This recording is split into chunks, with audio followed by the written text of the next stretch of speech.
पाकिस्तान है, ये मेरा पाकिस्तान है। इस पे दिल कुर्बान, इस पे जान भी कुर्बान है। वो इस पे दिल कुर्बान, इस पे जान भी कुर्बान है।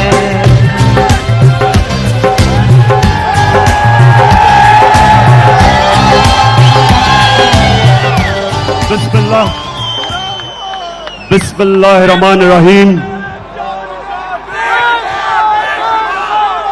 इय्याका नअबुदु व इय्याका नस्तईन। अल्लाह, तेरी इबादत करते हैं और सिर्फ तेरे से मदद मांगते हैं मौला। लाहौर, आज पहले तो मैं जिस तादाद में आप आज हॉकी स्टेडियम में आए, जश्न आजादी बनाने के लिए,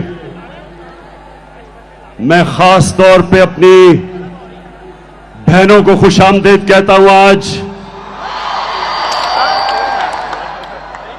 वो मुल्क खुशकिस्मत है जिसकी माएं और बहनें आजादी का जज्बा रखती हैं, जिनमें शऊर होता है। और वो मुल्क खुशकिस्मत है जिस पर इस तरह के जुनूनी बाशऊर नौजवान होते हैं।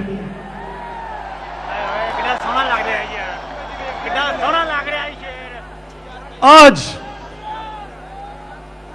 आपने तहम्मुल से और बड़े गौर से मेरी बात सुननी है। मैंने आज आपको हकीकी आजादी का रोड मैप देना है, रास्ता बताना है। और मैंने आखिर में हमने क्या कदम उठाने हैं हकीकी आजादी को हासिल करने के लिए, वो आज मैं सारी कौम को वो रास्ता बताऊंगा। मेरे पाकिस्तानियों, 4 किस्म की गुलामी होती है। 4 किस्म की गुलामी इंसान करता है। कायद आजम मोहम्मद अली जिन्ना ने हमें एक गुलामी से आजादी दिलवाई। मैं आज अपनी तकरीर के अंदर आपको वीडियोस दिखाऊंगा ताकि आपको समझ आए, मैं अपने आप को बेहतर तरीके से आपको समझा सकूं कि मैं क्या कह रहा हूं। तो मैं सबसे पहले एक आपको छोटी सी कायद आजम की वीडियो सुनाना चाहता हूं, जो उन्होंने आज से 75 साल पहले कहा। तो मैं ये चाहता हूं कि उस वीडियो को चलाएं please. Muslims desire freedom more than anyone else because love for freedom, fraternity and liberty is the lifeblood of their existence.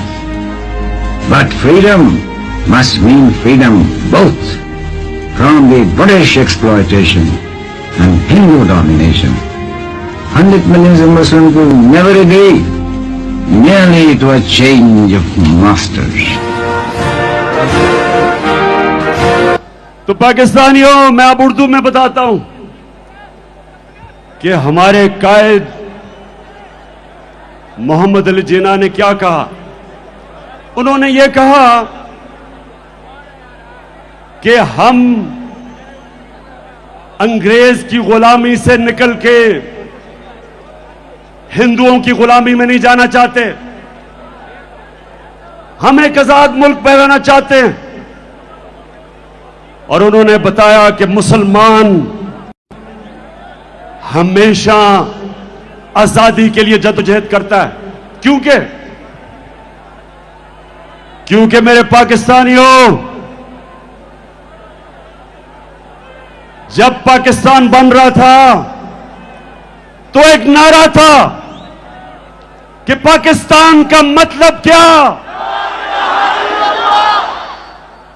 और मेरा तेरा रिश्ता क्या।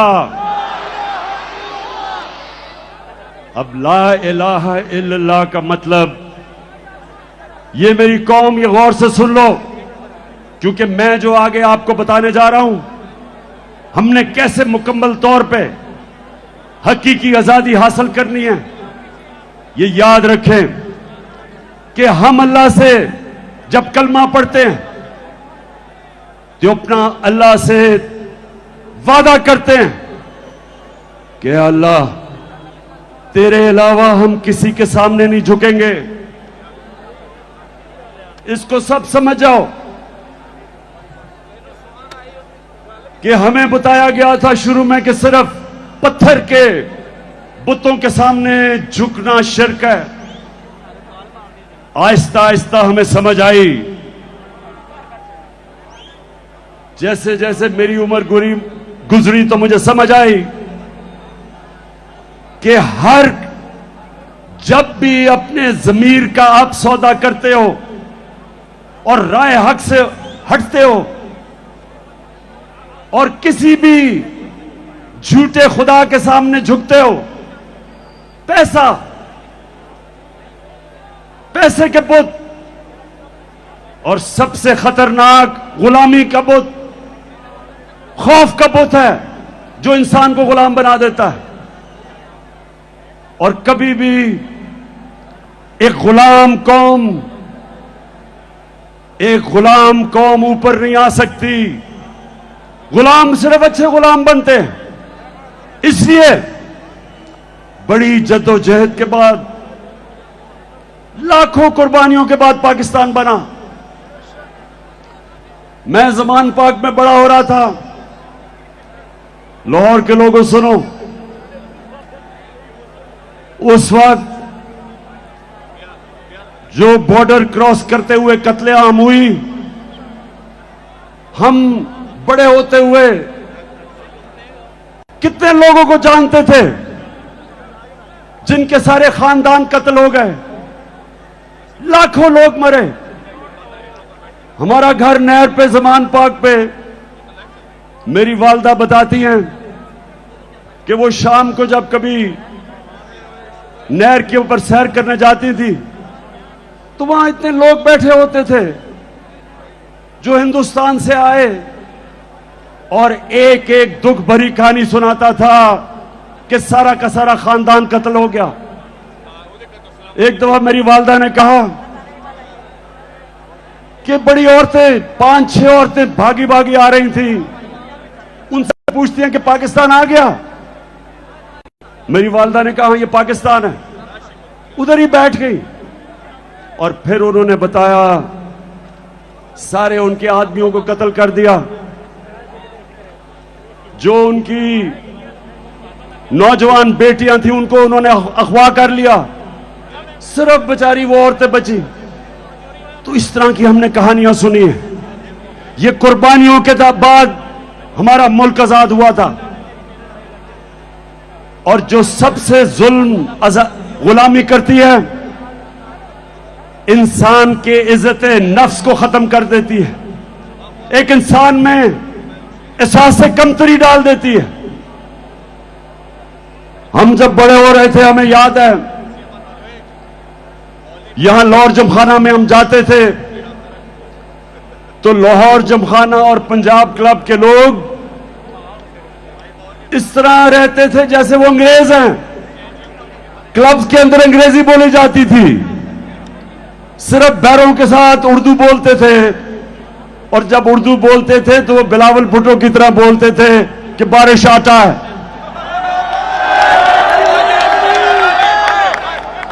यानी कि एहसास से कमतरी ऐसे थी कि पाकिस्तानी अंग्रेज बनना चाहते थे, और ये गुलामी करती है।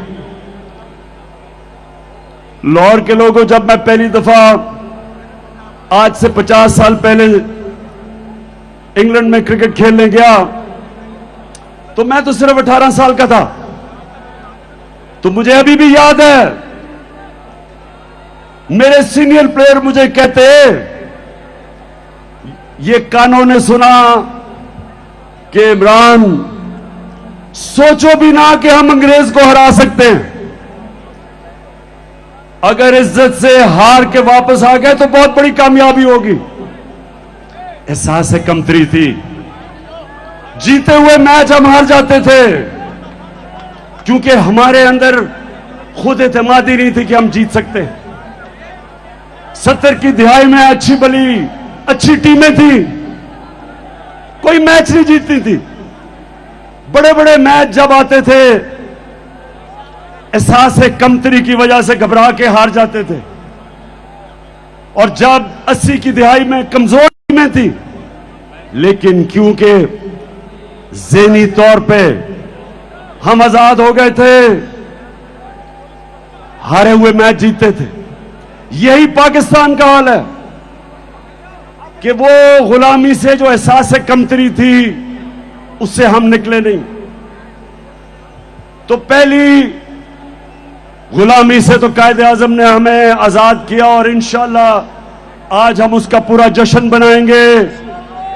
12 बजे हम 14 अगस्त को उसका शानदार इस्तकबाल करेंगे, सब मिलके पाकिस्तान का तराना गाएंगे। लेकिन 3 और किस्म की गुलामियां, 3 और किस्म की गुलामी है, और मैं चाहता हूं ये गौर से सुने, क्योंकि आखिर में मैं आपको बताऊंगा कि हमने अपने हकीकी आजादी की तरफ कैसे जाना है। जो दूसरी किस्म की गुलामी है वो ज़हनी गुलामी, और वो मैं जब अपनी सारी कौम को मदीना की रियासत का बताता हूं तो मेरे नबी सल्लल्लाहु अलैहि वसल्लम ने मदीना के रियासत में उन लोगों, उन अरबों का जो हैसियत ही कोई नहीं थी, 2 सुपर पावर्स थी मगरिब में और मशरिक में, Byzantine Roman empire, Persian empire.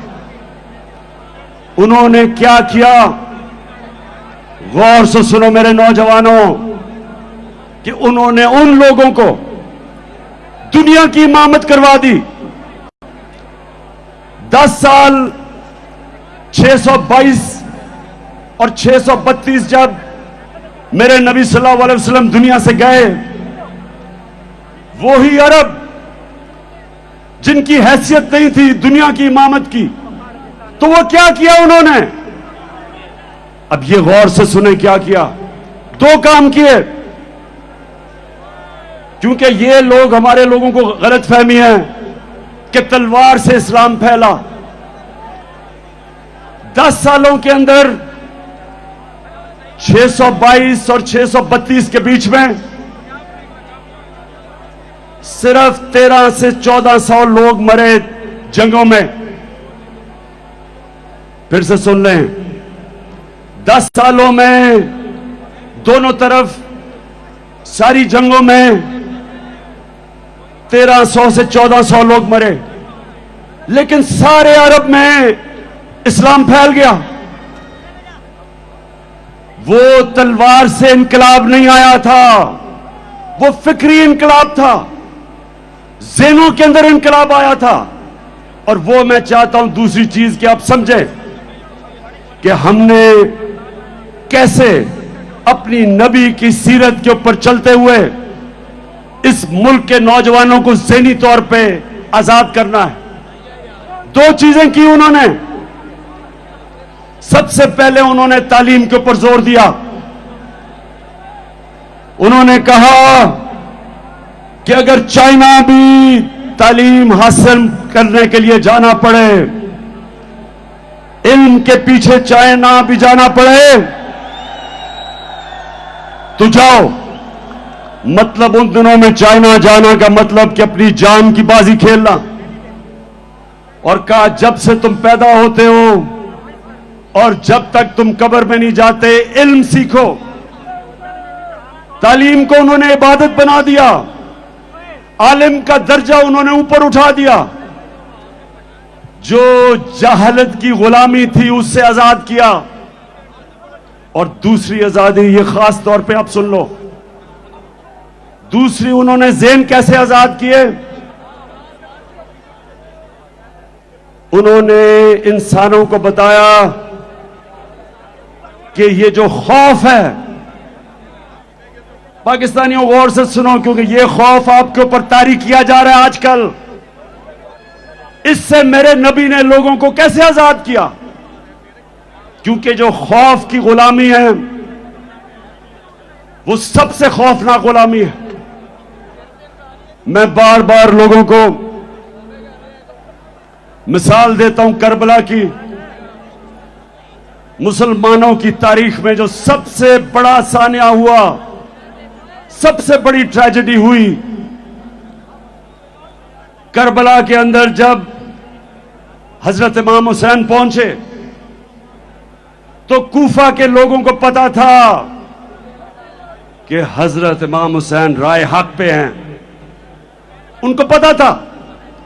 लेकिन यजीद के खौफ की वजह से, उसके जुल्म से डर के उन्होंने उनकी मदद नहीं की। और हमेशा कूफा के लोगों ने बाद में पछताए कि क्यों नहीं हमने उनकी मदद की और इस्लाम की तारीख की सबसे बड़ी ट्रेजेडी होने दी। तो नबी ने लोगों को कैसे आजाद किया खौफ से? उन्होंने कहा 3 सबसे बड़े खौफ हैं इंसान के। सबसे बड़ा खौफ मौत का खौफ, दूसरा खौफ कि मैं जलील ना हो जाऊं, मैं फेल ना हो जाऊं, और तीसरा खौफ मेरी रिस्क ना चली जाए, मेरी नौकरी ना चली जाए, मेरी बिजनेस ना बंद हो जाए। ये 3 खौफ की वजह से इंसान अपने जमीर पे कॉम्प्रोमाइज करता है, इंसान राय हक पे चढ़ने से डरता है, इन 3 खौफ की वजह से। मैं जब पॉलिटिक्स में आया तो मैं जब पढ़े लिखे लोगों को कहता था कि मेरे साथ आओ पॉलिटिक्स में, अगर पॉलिटिक्स में करप्ट लोग हैं तो ईमानदार लोगों को आना चाहिए।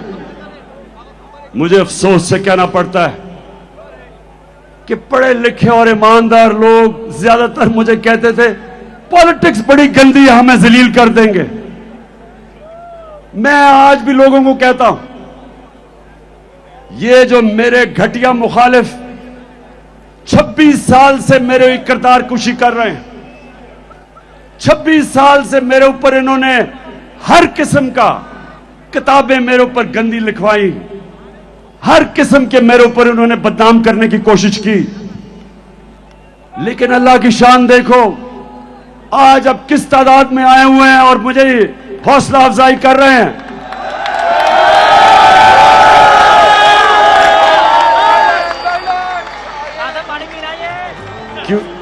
क्योंकि मेरे पाकिस्तानियों, ये अल्लाह ने कुरान में लिखा हुआ है कि इज्जत और जिल्लत मेरे हाथ में है।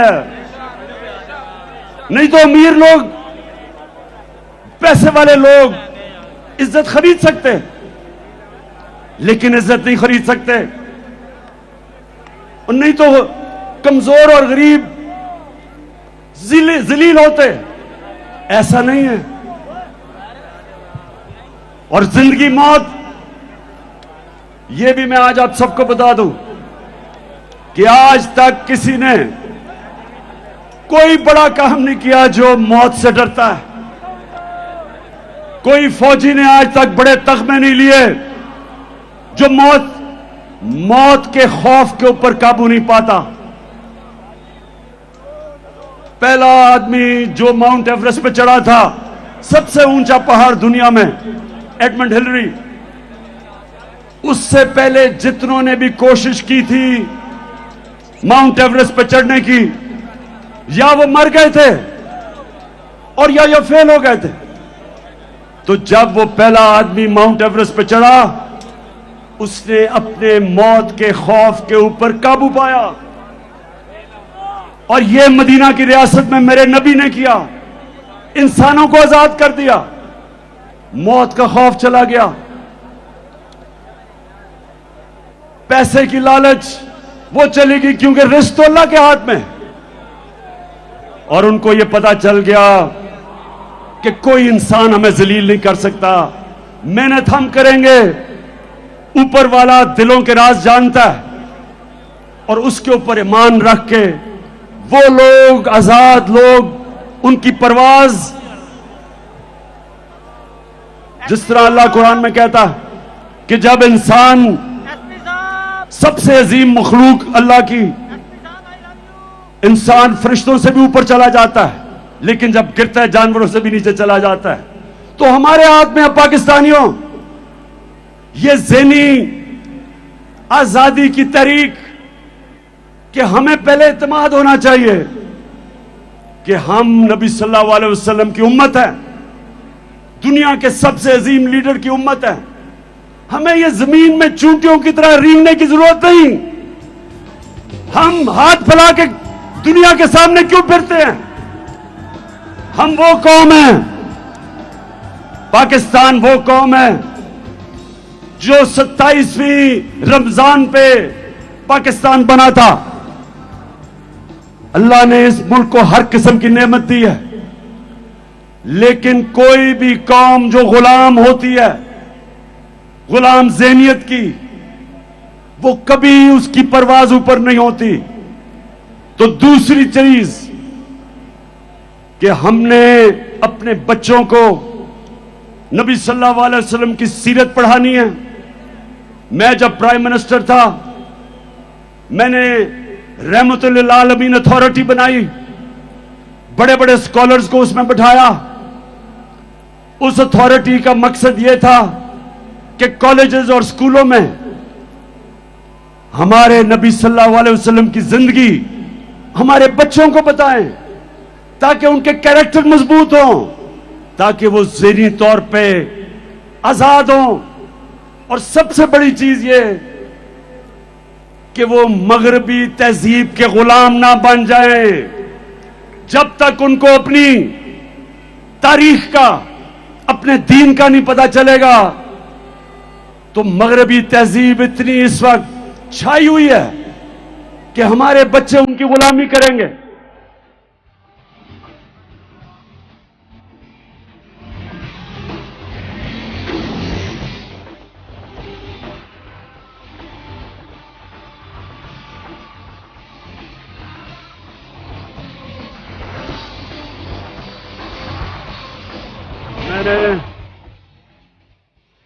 और तीसरी गुलामी जिससे हमने आजाद होना है, अब ये मेरे पाकिस्तानी गौर से सुनो। देखिए, पहले तो मैं आप सबको एक बात बता दूं कि मैं कभी भी किसी मुल्क के खिलाफ नहीं हूं, मैं किसी मुल्क का एंटी नहीं हूं। मुझे कहते हैं जी आप एंटी अमेरिकन हैं, मैं एंटी अमेरिकन नहीं हूं। अमेरिका में सबसे ताकतवर पाकिस्तानी कम्युनिटी है जो पाकिस्तानी अमेरिकन कम्युनिटी है। यह ताकतवर कम्युनिटी है। हम क्यों एक मुल्क के एंटी हों जिधर सबसे पैसे वाले हुनरमंद प्रोफेशनल्स पाकिस्तानी बैठे हुए हैं। और दूसरी चीज कि अमेरिका को पाकिस्तान सबसे ज्यादा अपनी चीजें एक्सपोर्ट करती है, हमारी सबसे ज्यादा एक्सपोर्ट्स अमेरिका को है। तो मैं बिल्कुल एंटी अमेरिकन नहीं हूं। मैं अमेरिका से दोस्ती चाहता हूं, लेकिन पाकिस्तानियों मैं गुलामी नहीं चाहता।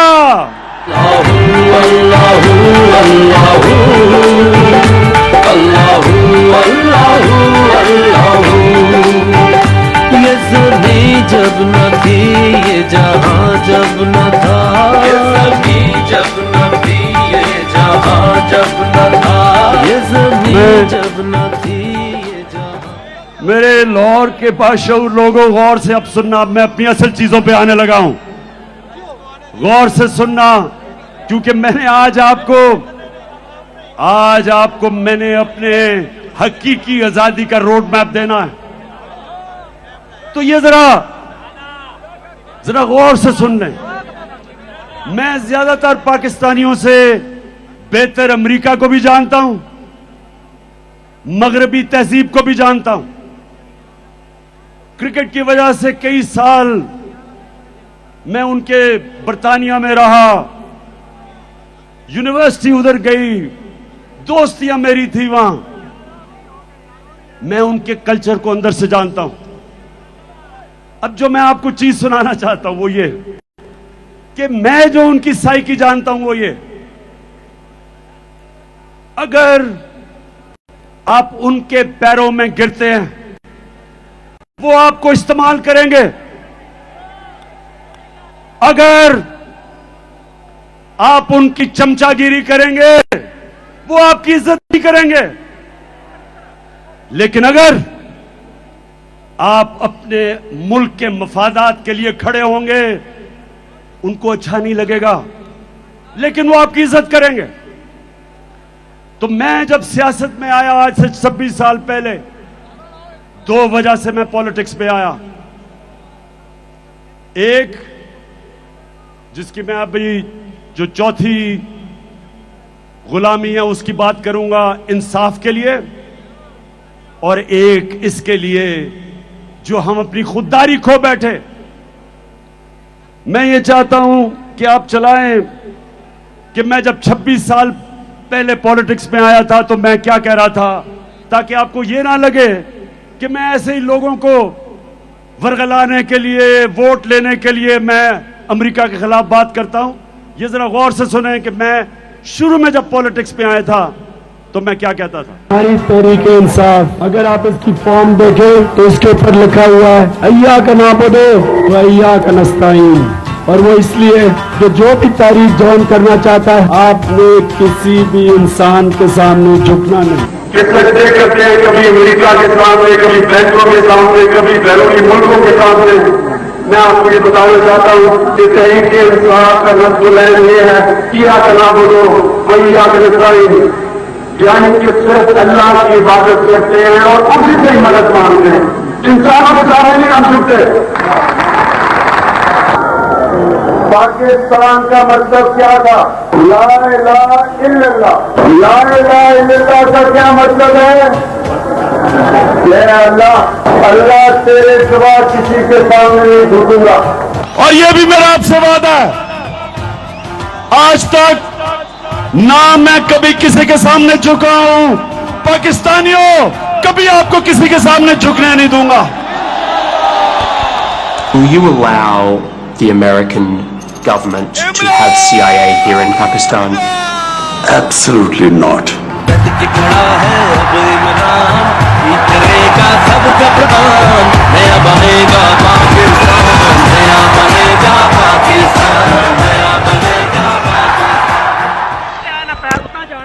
मैं ये मेरे पाकिस्तानियों ये आपको इसलिए बता रहा हूं कि मैं वो पाकिस्तानी था जिसको अल्लाह ने सबसे ज्यादा शोहरत दी। पैसा मेरी जिंदगी के मुताबिक बहुत था, मुझे क्या जरूरत पड़ी थी कि अगर मैं जाती मफादात के लिए पॉलिटिक्स में आता, कि जिस इंसान को अल्लाह ने सब दिया था उसको क्या जरूरत पड़ी थी कि 26 साल अपनी जिंदगी के पॉलिटिक्स में गुजारे और इन गंदे लोगों के साथ मथा लगाए।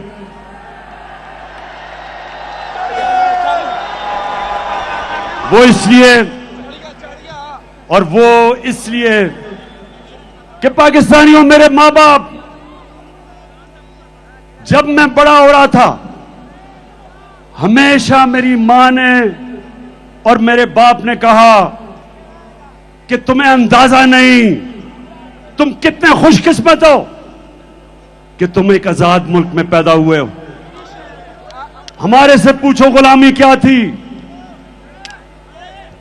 अंग्रेज के ऑफिस में जाते थे तो आम जो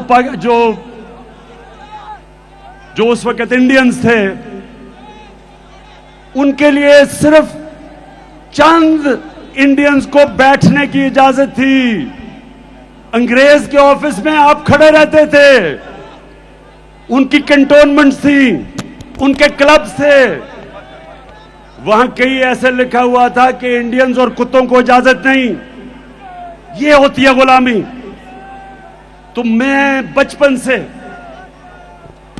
इस चीज का मुझे एहसास था और मैंने अपने मुल्क में एहसास कमतरी देखी अंग्रेज की गुलामी की वजह से।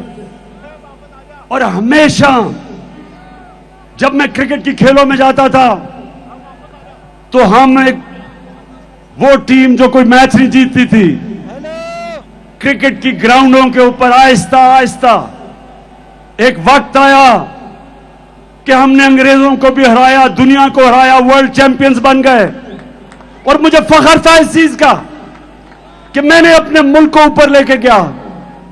लेकिन मुझे हमेशा अफसोस होता था कि जब मैं अपने हुक्मरान, कोई बाहर से गोरा आता था, उसके सामने हाथ बांध के खड़े हो जाते थे, शर्म आती थी मुझे। और जब 26 साल पहले पॉलिटिक्स में आया तो ये जो आप सुन रहे हैं, ये आज से नहीं मैं बातें कर रहा। मेरी मोटिवेशन थी कि अल्लाह तूने मुझे कभी मौका दिया तो मैं अपने मुल्क को पैर पे खड़ा करूंगा, एक खुददार कौम बनाऊंगा और कभी किसी के सामने नहीं झुकने दूंगा। हम लोग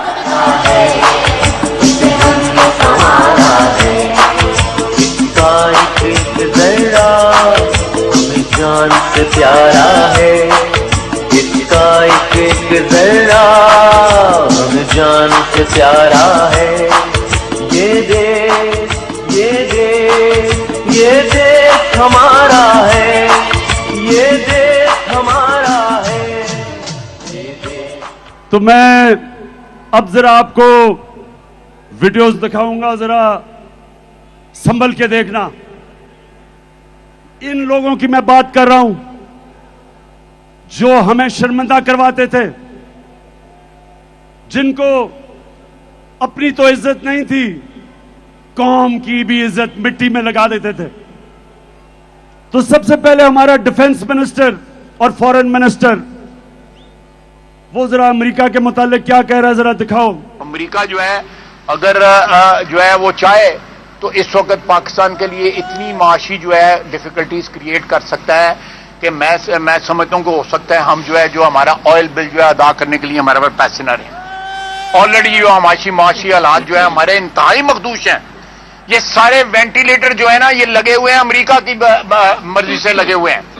अमेरिका चाहे तो ये सारे के सारे जो हमें जो इस वक्त ड्रिप्स लगी हुई हैं या वेंटिलेटर लगे हैं, पाकिस्तानियों, ये डिफेंस मिनिस्टर, फॉरेन मिनिस्टर ये कह रहा है कि अमेरिका ने हमें वेंटिलेटर पर रखा हुआ है, जब चाहे वो खींच दे और हम मर जाएंगे।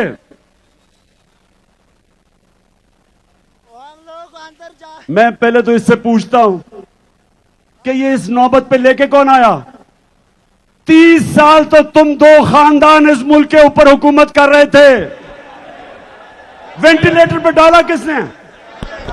इस मुल्क का खुद पैसा चोरी करके बाहर महलात, अरबों डॉलर्स की प्रॉपर्टीज, बैंक अकाउंट्स,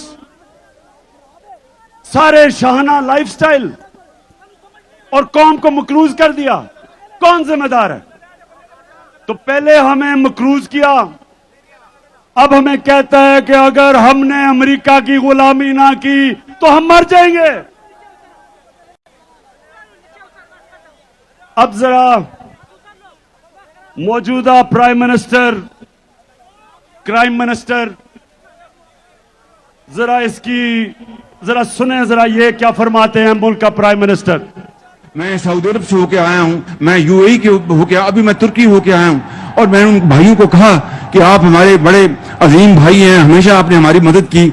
और मैंने यही कहा, जब मैं आया हूं तो आप समझेंगे शायद ये मांगने आया, मैं मांगने नहीं आया, लेकिन मजबूरी है।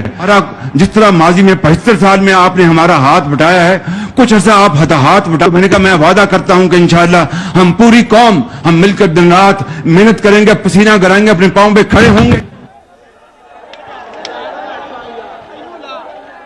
अब मुझे बताएं, पाकिस्तानियों मुझे बताएं आप कि जब आप मुल्क का प्राइम मिनिस्टर और उस मुल्क का डिफेंस मिनिस्टर ये कहते हैं कि अमेरिका के बगैर हम जी नहीं सकते, तो मुझे बताएं आप सबकी क्या इज्जत होगी? हरे पासपोर्ट की दुनिया में क्या इज्जत होगी? जिस मुल्क के प्राइम मिनिस्टर भिखारियों की तरह फिरते हैं, उस कौम के शहरियों की दुनिया में क्या इज्जत होगी? और मैं इसलिए पॉलिटिक्स में आया था क्योंकि मैं इंटरनेशनल क्रिकेट खेलता था और मुझे पता था कि हम जब दुनिया में जाते थे तो हमारे पासपोर्ट की हमें किस तरह बेइज्जत होना पड़ता था। वो इसलिए कि जब हुक्मरान भिखारियों की तरह अपनी बाहर जायदादें डॉलर्स बाहर और मुल्क को मकरूज करके और फिर झुके सामने। अब जरा देखें कि पाकिस्तान का प्राइम मिनिस्टर नवाज शरीफ जब प्रेसिडेंट ओबामा से मिला तो जरा उसको फरमाएं, उसकी जरा देखें कि हालत क्या थी, कंपें टांग रही थी।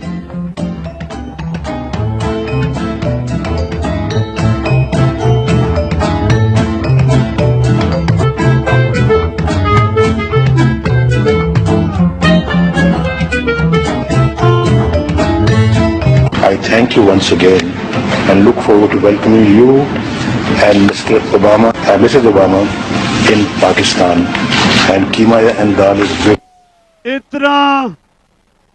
इतना घबराया हुआ था कि थैंक यू भी पढ़ के करना पड़ा, कहीं गलती ना हो जाए, आका नाराज ना हो जाए। तो पाकिस्तानियों, अब जरा मैं सिर्फ एक और आपको वीडियो दिखाना चाहता हूं, फिर से आप ये गलत फहमी में ना हो कि मैं आज ये बातें कर रहा हूं। ये मैं जब से पॉलिटिक्स में हूं ये बातें कर रहा हूं मेहर का। ये जरा देखें ग्राउंड रियलिटी के ऊपर, what do you think will happen? मेहर ग्राउंड रियलिटी, अगर आप ग्राउंड रियलिटी पे चलना है तो चुप करके गुलाम बन जाते हैं। अंग्रेजों से क्यों इतनी कोशिश की थी आजादी लेने के लिए? वो बेहतर, उससे कम से कम गवर्नेंस सिस्टम से बेहतर था, हालात तो बेहतर थे, ट्रेनें चलती थी, यूनिवर्सिटीज बेहतर थी, तालीमी निजाम बेहतर था, लॉ एंड ऑर्डर बेहतर था, करप्शन नहीं थी। तो ये आजादी लेने की हमें जरूरत क्या थी? फिर जमीनी काय करके हाथ खड़े करके कहें जी आपके हम गुलाम है, जो करना कर ले। आप फैसला कर ले, फिर क्या कहना है? या तो आप फैसला करें कि आप एक आजाद मुल्क की तरह रहना चाहते हैं, खुददार मुल्क, एक बाइज्जत मुल्क, या ये बेशर्मी की तरह जिल्लत उठानी पड़ती है, वहां से हर दूसरे दिन गोरा आके झाड़ा देके चला जाता है और डू मोर करके जाता है कि और अपने लोगों को मारो। ये कोई जिंदगी है? मैं आपको ये बता दूं कि अगर आप इस जिंदगी से मुतमईन है तो आप हो। मैं ये जमीनी इकाई कबूल नहीं करता।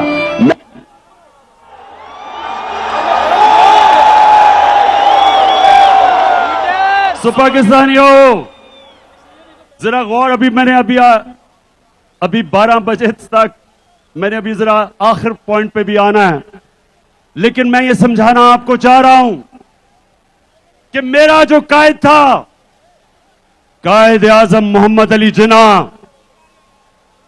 अपनी तारीख की किताबें पढ़ें। एक गुलाम हिंदुस्तान में एक आजाद लीडर था, उसके सारे मुखालिफ इज्जत करते थे, खुददार था, कभी किसी के सामने नहीं झुकता था। हम उसको लीडर मानते हैं। और हम पाकिस्तानियों, आप ये सुना, हमने कितनी भारी कीमत अदा की अमेरिका की गुलामी करके। मैं फिर से आज आपको कहता हूं कि मैं अमेरिका से दोस्ती कर रहा था, लेकिन मैं गुलामी करने के लिए तैयार नहीं था। मैंने प्रेसिडेंट ट्रंप से मेरे ताल्लुकात ठीक थे, क्योंकि वो वापस इज्जत देता था। जब मैं वॉशिंगटन गया, अपनी पाकिस्तानी कम्युनिटी अमेरिकन से पूछे कि जिस तरह का उसने प्रोटोकॉल मुझे दिया, कितने और पाकिस्तानी प्राइम मिनिस्टर्स को दिया पहले, क्योंकि वो इज्जत करते हैं उनकी जो अपनी इज्जत करवाते हैं। मैं जिधर उनसे मुखालफत करता हूं वो ये कि उन्होंने धमकी दी जनरल मुशर्रफ को और कहा कि पाकिस्तान को अमेरिका की जंग में अगर शामिल ना किया, आपने शिरकत ना की, तो पाकिस्तान को वो तबाह कर देंगे। बदकिस्मती से हमारा लीडर उस वक्त जनरल मुशर्रफ घुटने टेक गया और पाकिस्तानी कौम ने बाहरी कुर्बानी अदा की उसके लिए। जो अमेरिका में दहशतगर्दी हुई थी, न्यूयॉर्क में 2,500 अमेरिकन मरा था, उनकी जंग में शिरकत करके 80,000 पाकिस्तानी कुर्बान हुआ। दुनिया की तारीख में पहली दफा गुलामी की यह इंतहा थी कि जंग उनकी लड़ रहे हैं, हमारे फौजी कुर्बानियां दे रहे हैं, हमारे शहरी कुर्बानियां दे रहे हैं, और हमारे ऊपर 400 ड्रोन अटैक किए अमेरिका ने। ड्रोन अटैक का मतलब कि देहातों में जाके बमबारी करके लोग मारते थे। कौन सा मुल्क इजाजत देता है कि कोई और मुल्क फैसला करे कौन सा पाकिस्तान में दहशतगर्द है और आके उसको मार दे? हमारा दहशतगर्द अल्ताफ हुसैन 30 साल से बैठा हुआ है बर्तानिया में, हजारों लोग मरवाए उसने। क्या बर्तानिया पाकिस्तान को इजाजत देगा कि हम अल्ताफ हुसैन के ऊपर ड्रोन अटैक करें? वो नहीं करेंगे। वो कहेंगे ये हमारे कानून के खिलाफ है, अदालत में जाके साबित करो कि वो दहशतगर्द है। तो हमारे मुल्क में आप फैसला करके जिसको मर्जी 400 ड्रोन अटैक किए, एक मदरसे के ऊपर ड्रोन अटैक करके 60 बच्चों को मार दिया, और यहां चूहे बैठे हुए थे, किसी की जरूरत नहीं थी अमेरिका को कहे कि तुम जुल्म कर रहे हो। एक तहरीक इंसाफ ने ड्रोन अटैक्स के खिलाफ धरने दिए, बाकी ये जो नवाज शरीफ और आसिफ जरदारी, इनके मुंह से चू नहीं निकलती थी, क्योंकि इनके अरबों डॉलर बाहर पड़े हुए थे और ये डरते थे कि कभी भी इनका पैसा जब्त कर सकते हैं। ये पैसे की पूजा करने वाले हमारे मुल्क में जुल्म हुआ, इन्होंने जुल्म होने दिया, हमें टिश्यू पेपर की तरह इस्तेमाल होने दिया। मैं एंटी अमेरिकन नहीं हूं, लेकिन मैं अपने लोगों के मफादात के ऊपर किसी किस्म की कॉम्प्रोमाइज नहीं करने के लिए तैयार। फिर जरा सुने, फिर सुने, हमें हमारे एम्बेसडर असद मजीद वॉशिंगटन में, पाकिस्तानी एम्बेसडर, उसको मिलने आता है एक अमरीकी अंडर सेक्रेटरी ऑफ स्टेट, उसका नाम था डोनाल्ड लू। जरा गौर से सुने पाकिस्तानियों, ताकि आपको पता चले कि किस तरह हमारे मुल्क की जिल्लत हुई। वो आके हमारे एम्बेसडर को कहता है कि इमरान खान जो तुम्हारा प्राइम मिनिस्टर है, अगर तुमने अदम एतमाद की वोट पे उसको ना हटाया तो धमकी दी, तुम्हें मुश्किलों का सामना करना पड़ेगा। और कहता वो इसलिए कि वो रूस चला गया, रूस का दौरा किया उसने। जब मुझे ये पता चला, मैंने अपने फॉरेन ऑफिस को कहा कि ये होते कौन है मुझे कहने वाले कि मैं रूस क्यों गया। क्या मैं इनका गुलाम हूं? लाजिम है कि हम भी देखेंगे, हम देखेंगे, हम देखेंगे, लाजिम है कि हम भी देखेंगे, हम देखेंगे। तुम मेरे लाहौर के बाशऊर शहरियों थक तो नहीं गए? ये आजादी की जश्न की राहत है। अभी मैंने आपको बताना है कि मैंने आपके साथ मिलके, आपने मेरे साथ मिलके इस मुल्क में हकीकी आजादी कैसे छीननी है। तो धमकी देता है कि जी रूस क्यों चला गया? मैं रूस इसलिए गया कि मेरे लोगों का फायदा था उसमें। मैं चाहता था कि मेरे लोगों को सस्ता तेल मिले। जो हिंदुस्तान रूस से 40% कम कीमत पर तेल ले रहा है, मैं चाहता था कि हमने जो 20 लाख टन गंदम खरीदनी है, हम रूस से सस्ते दाम पे लें। उनके सदर पुतिन से मैंने बात की थी, वो तैयार थे हमारी मदद करने के लिए। हमने गैस लेनी थी आगे जाके रूस से, तो वो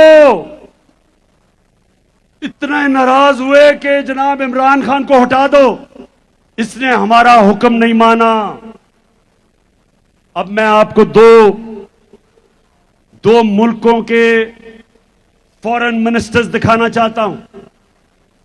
पहले हिंदुस्तान का फॉरेन मिनिस्टर, उसको हुक्म दिया, उसको कहा कि जनाब आप रूस से तेल ना खरीदें। अब ये गौर से सुने, हिंदुस्तान अमेरिका का स्ट्रेटेजिक एलाय है। हमारा कोई अमेरिका के साथ अलायंस नहीं है, हिंदुस्तान अमेरिका का स्ट्रेटेजिक एलाय है। और उनको जब अमेरिका ने कहा कि आप रूस से तेल ना खरीदें, तो उनके फॉरेन मिनिस्टर ने क्या कहा, ये देखें।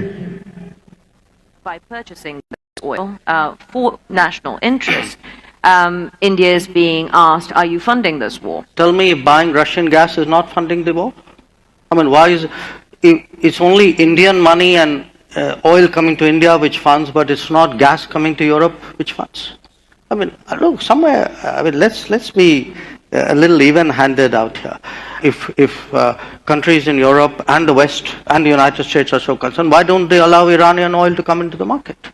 Why don't they allow Venezuelan oil to come into the market? I mean, they've squeezed every other source of oil we have, and then say, okay guys, you must not go into the market and get the best deal for your people.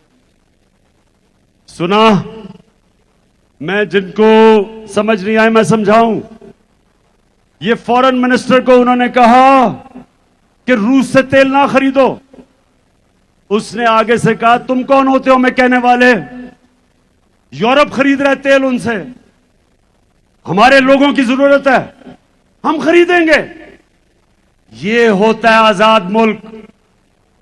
हमारे जब इनको ये जो imported हुकूमत ये जब आई, तो हमने उनसे बात कर ली थी रूसियों से सस्ता तेल खरीदने की, लेकिन इनकी हिम्मत नहीं थी। यहां तेल की, पेट्रोल डीजल की कीमत आसमानों पे, जुर्रत नहीं थी कि कहें जी हमारे लोगों के लिए महंगाई है, गुर्बत की लकीर के नीचे जा रहे हैं लोग।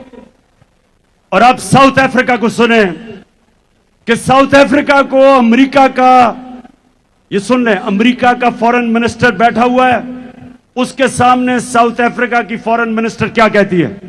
When we believe in freedom, as I'm saying, it's freedom for everybody. You can't say because Africa is doing this, you will then be punished by the United States. So that's been a disappointing passage of legislation by one house, and we hope the other house will not agree to such offensive legislation. One thing I definitely dislike is being told either you choose this or else. I definitely will not be bullied in that way. No. सुन लिया, उनकी foreign minister कहती कि हमें ना dictation दो कि हम क्या कर सकते हैं क्या नहीं कर सकते। तो अगर वो हिंदुस्तान जो हमारे साथ आजाद हुआ था उनमें इतनी खुददारी है कि वो अपने लोगों के मफादात के मुताबिक अपनी फॉरेन पॉलिसी बनाते हैं, तो ये हमारे कौन आ गए हैं कि जो उनके पैरों में लेटे हुए हैं, कहते हैं हम वेंटिलेटर पे हैं, वो अगला कहता है बेगर्स आर नॉट चूजर्स। तो मैं आज पाकिस्तानियों इस गुलामी के खिलाफ हूं। मैं आज वाजे कर दूं कि मैं इस कौम को कभी कभी किसी की गुलामी नहीं करने दूंगा। मैं अपनी कौम को इकट्ठा करूंगा। हम बहैसियत कौम मिलकर अपने कर्जे उतारेंगे। हम बहैसियत कौम मिलकर अपने पैर पे खड़े होंगे, मुश्किल वक्त गुजारेंगे। आजादी आसानी से नहीं मिलती। आजादी की जद्दोजहद में कुर्बानियां देनी पड़ती हैं। मुझे पता है कि मेरी कौम तैयार है कुर्बानियों के लिए, मुझे पता है।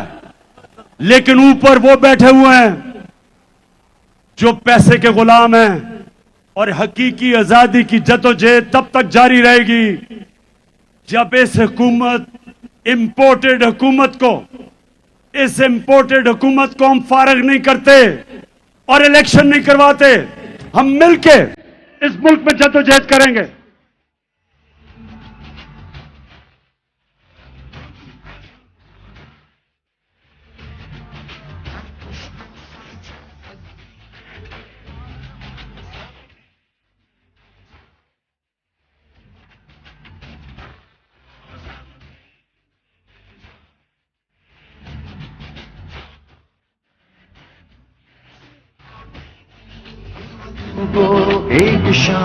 और अब चौथी गुलामी। अब मेरे पाकिस्तानियों ये गौर से सुने, ये जो आखिरी गुलामी जिसके लिए हमने हकीकी की जंग लड़नी है, हकीकी आजादी की, ये सबसे ज्यादा एक माशरे में तबाही मचाती है। और वो क्या है? नबी सल्लल्लाहु अलैहि वसल्लम ने मदीना की रियासत में एक तो ज़हनी तौर पे लोगों को आजाद किया, और दूसरा उन्होंने अदल और इंसाफ दे के इंसानों को आजाद किया। जानवरों की बस्तियों में और इंसानों की बस्तियों में क्या फर्क है? जानवरों की बस्तियों के अंदर जो ताकतवर है वो जो मर्जी करे, कमजोर अपनी जान बचा के फिरता है। कमजोर की कोई अहमियत नहीं, उसके कोई हुकूक नहीं, वो छुपता फिरता है। और ताकतवर जो मर्जी करना चाहे कर सकता है। इसको कहते हैं जंगल का कानून। इंसानी माशरा इंसाफ पे बनता है। इंसाफ का क्या मतलब है? कि कमजोर को ताकतवर से कानून तहफ़्फ़ुज़ देता है, जिसको अंग्रेजी में रूल ऑफ लॉ कहते हैं, जिसको हम कानून की हुक्मरानी कहते हैं। इसके बगैर एक माशरे में लोग आजाद नहीं हो सकते। अब देहातों में निकल जाएं, बेचारा कमजोर आदमी वो फंसा हुआ है थाने कचहरी की सियासत में। उसको हर किस्म की, वो हर जगह जाके उसको मुश्किल। ताकतवर कानून तोड़े, चोरी करे, डाके मारे, उसके पास वसाइल होते हैं, उसको इंसाफ का निजाम नहीं पकड़ सकता। नबी सल्लल्लाहु अलैहि वसल्लम ने मदीना में इंसाफ दे के इंसानों को आजाद किया। हजरत अली रज़ियल्लाहु ताला एक यहूदी शहरी से केस हार जाते हैं, खलीफा वक्त होते हैं, क्योंकि काजी उनके बेटी की गवाही नहीं कबूल करता। आप सोचें कि वो क्या इंसाफ का निजाम होगा कि आम शहरी वक्फ के हुक्मरान से केस जीत सकता है, और वो भी एक अकलियत वो मुल्क के हुक्मरान से केस जीत सकती है। ये था इंसाफ का निजाम, और वो इंसाफ के निजाम की वजह से लोग आजाद हो गए। एक बड़ा फेमस वाकया, एक शहजादा तवाफ कर रहा था खाना काबा की, एक गुलाम का पैर आ गया उसके चोगे के ऊपर, उसने उसको मारा। गुलाम ने जाके नबी सल्लल्लाहु अलैहि वसल्लम को बताया कि मेरे से गलती से पैर आ गया और इसने मुझे मारा। नबी सल्लल्लाहु अलैहि वसल्लम ने शहजादे को बुलाया और गुलाम को कहा कि वापस मारो इसको, किसी को इजाजत नहीं, कोई कानून के ऊपर नहीं। मेरे पाकिस्तानियों, इस तरह वो आजाद हुए थे, इस तरह वो माशरा, दुनिया में आजाद लोगों का माशरा ऊपर उठ गया था। हमारे मुल्क में जब तक हम लोगों को उनके हकूक नहीं देंगे, कमजोर को ताकतवर से तहफ़्फ़ुज़ नहीं देंगे, हम लोगों को आजाद नहीं कर सकते। ये बदतरीन गुलामी है। हिंदुस्तान की तारीख, जो ऊपर से आता था, जो भी अटैक करता था हिंदुस्तान को, वो सीधा पहुंचता था पानीपत, जिधर जाके जंग लड़ी जाती थी पानीपत की। क्यों? क्योंकि लोग मुकाबला करने के लिए तैयार नहीं थे, क्योंकि वो गुलाम थे। सिर्फ आजाद माशरे अपनी आजादी के लिए लड़ते हैं। तो मेरे पाकिस्तानियों, मैं अब आपको एक वीडियो दिखाने लगा हूं कि हमारा पुरअमन एहतजाज था 25 मई को। उसमें हमारे साथ पुलिस ने क्या किया? हमारा हक था पुरअमन एहतजाज करने का। ये 3 दफा हमारे दौर में 3 दफा धरने दिए गए। 2 दफा फजलुर रहमान ने, 1 दफा कांपे टांगनी बिलावल ने, 2 दफा डीजल ने, 1 दफा कांपे टांगने वाली ने।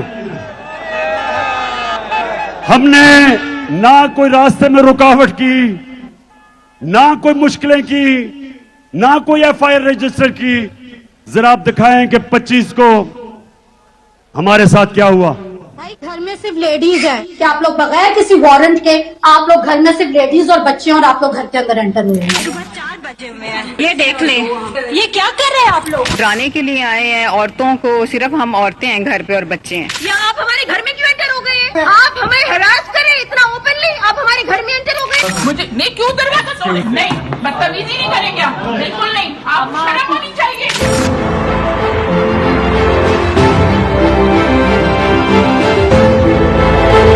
कोई तरीका तो नहीं है कि 40 के 40 मर्द और गुंडों की तरह घरों के अंदर दरवाजे टाप के गेट तोड़ के अंदर घुस गए हैं, हम पे बदतमीजी की है, तशद्दुद की है, इतना मुझे मार के इतने बुरे तरीके से मेरी बेटी को थप्पड़ मारा है। पुलिस वैन में डाले में आए हैं 8 बंदे, और वो मेरे गेट के ऊपर से एक तो चढ़ के पार हुआ, फिर उन्होंने डाला मारा, मेरा गेट तोड़ दिया। क्या हुआ? कुमार बिल्लू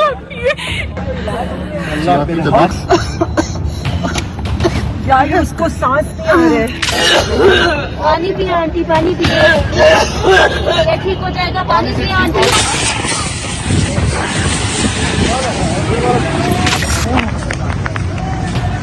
बाबा आंखों पानी। ओ बगैर तो छोटे-छोटे बच्चों में छालिंग हो रही है यहाँ पे, फैमिली और बच्चों में छालिंग हो रही है यहाँ पे। और इसको शेल मुंह पे इन्होंने मारा निशाना लेके।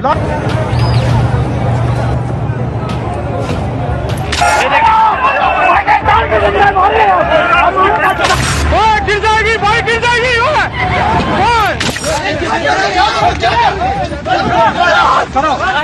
सर मार दिया इन नकारा खबीस लोगों ने, इन लोगों ने ख्याल नहीं किया।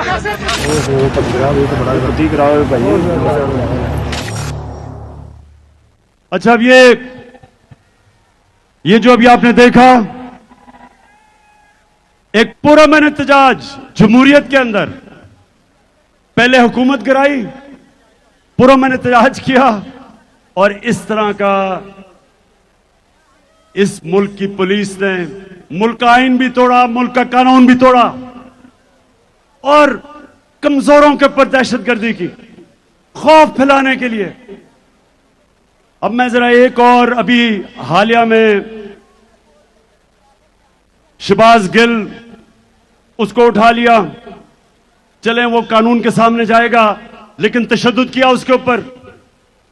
उसको हर इंसान को मौका मिलना चाहिए अपने आप को बेकसूर साबित करने का। यह तो इंसाफ का निजाम है, इंसाफ का तकाजा है। उसको तशद्दुद किया, लेकिन सबसे खौफनाक चीज, उसके ड्राइवर की बीवी को उठा लिया और उसकी 10 महीने की बेटी। ये जरा आप देखें।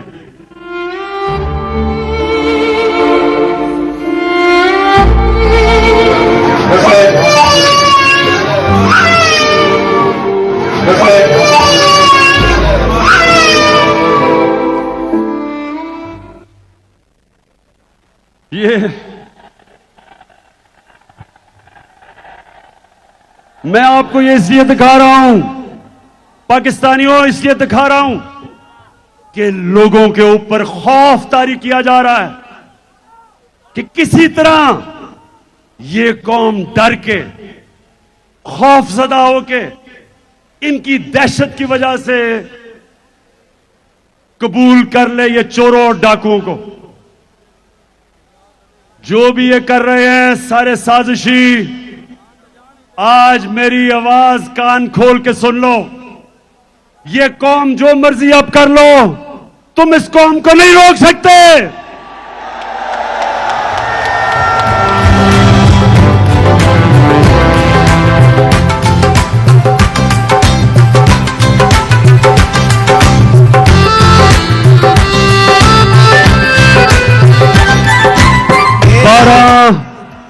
बारह बज गए हैं, लेकिन मैं आपसे 5-7 मिनट के बाद बात करके फिर हम सारे कौमी तराना गाएंगे और फिर जश्न बनाएंगे आतिशबाजी का 14 अगस्त का। वो इस पे दिल कुर्बान, इस पे जान भी कुर्बान है। तेरा पाकिस्तान है, ये मेरा पाकिस्तान है। तेरा पाकिस्तान है, ये मेरा पाकिस्तान है।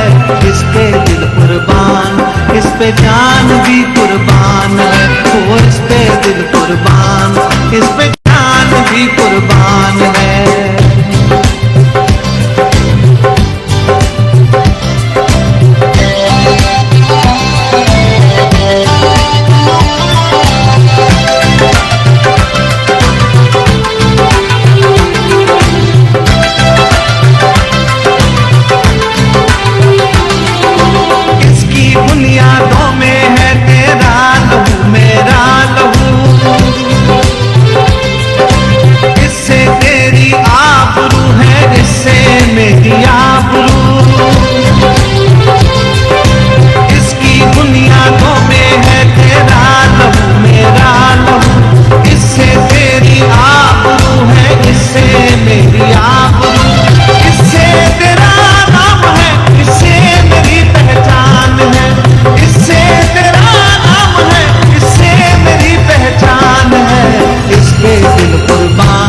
इस पे जान भी कुर्बान है। ओ इस पे दिल कुर्बान, इस पे जान भी कुर्बान है। तेरा पाकिस्तान है, ये मेरा पाकिस्तान है। तेरा पाकिस्तान है, ये मेरा पाकिस्तान है। इस पे दिल कुर्बान, इस पे जान भी कुर्बान है। ओ इस पे दिल कुर्बान, इस पे जान भी कुर्बान है।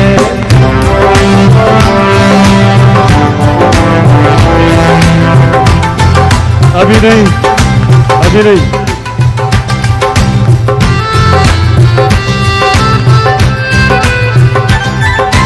एक तैयारे नूरों लिखत बात ये मेहरान है।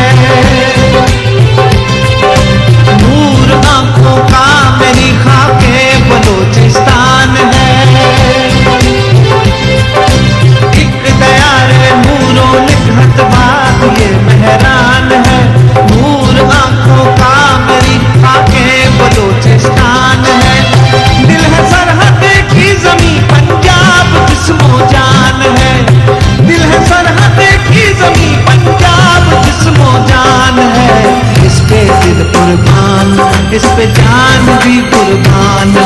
वो इस पे दिल कुर्बान, इस पे जान भी कुर्बान है।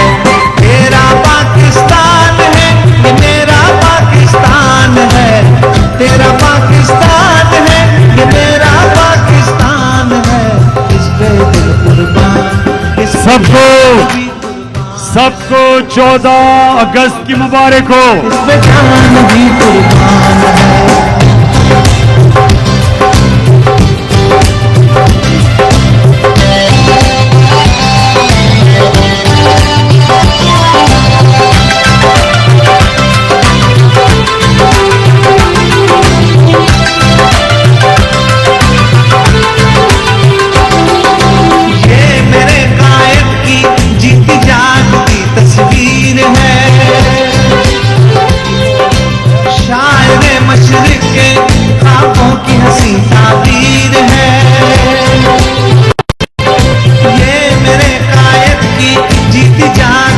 अपनी लाइट्स भी जलवा दें, लाइटें फोन्स की लाइटें।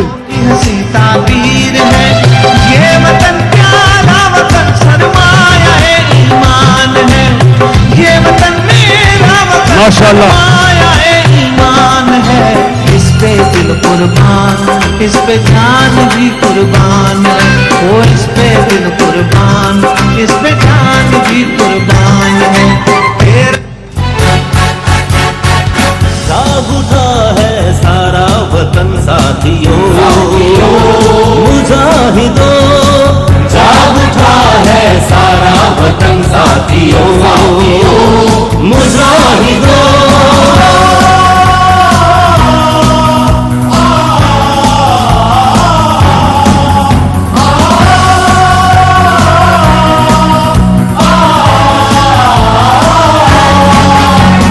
मजलूम जालिम से टकराएंगे, जालिम से टकराएंगे। अपनी ताकत जमाने से मनवाएंगे, जमाने से मनवाएंगे। साम्राज्य को दांव पे जा जाएंगे। साथ है मर्दोजन सर पे बांधे कफन, साथ है मर्दोजन सर पे बांधे कफन। जाग उठा है सारा वतन साथियों, मुजाहिदों।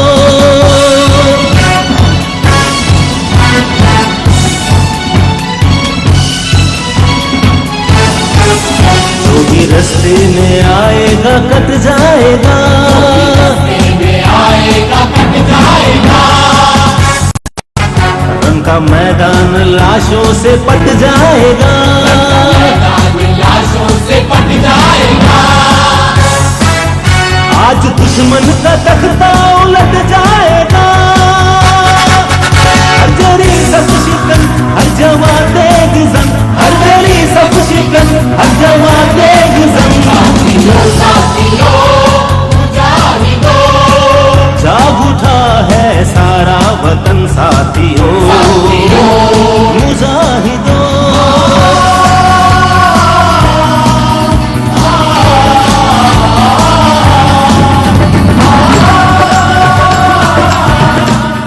बस अभी और जश्न बनाएंगे, फिक्र ना करो। पहले सिर्फ मैं अपनी बात खत्म कर लूं। देखें, अब वैसे आज मैंने अपनी जिंदगी में सबसे बेहतरीन 14 अगस्त बनाया।